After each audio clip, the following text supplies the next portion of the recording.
بلوچستان کے دیگر علاقوں سمیت مستونگ اس وقت سردی کی شدید لپیٹ میں ہے۔ گزشتہ دنوں کی بارش اور پہاڑوں پر برف باری کے بعد مستونگ سمیت مختلف علاقوں میں شدید یخ بستہ ہوائیں چلنے سے درجہ حرارت -8 درجے سے زیادہ نیچے چلا گیا ہے۔ سرد ہوائیں چلنے اور سردی کی لہر کے باعث پانی کے نلکے، ٹینکیاں، پائپ لائنیں اور سڑکوں پر کھڑا پانی جم گیا، جس سے نظام زندگی مکمل طور پر مفلوج ہو کر رہ گئی ہے۔ سردی کی شدت میں اضافے سے شہر کی سڑکیں سنسان، کاروباری زندگی مفلوج ہو کر رہ گئی ہے۔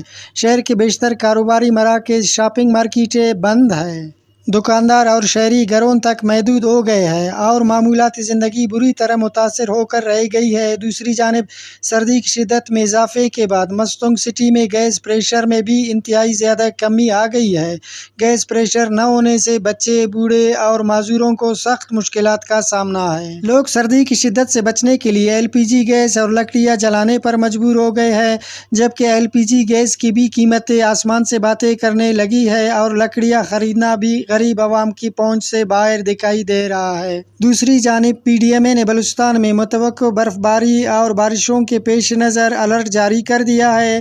لکپاس کے مقام پر ہیوی مشینری پہنچا دی گئی ہے اور ضلعی انتظامیہ مشینری کے ساتھ کسی بھی صورتحال سے نمٹنے کے لیے الرٹ ہے۔ فیض درانی، وش نیوز، مستونگ۔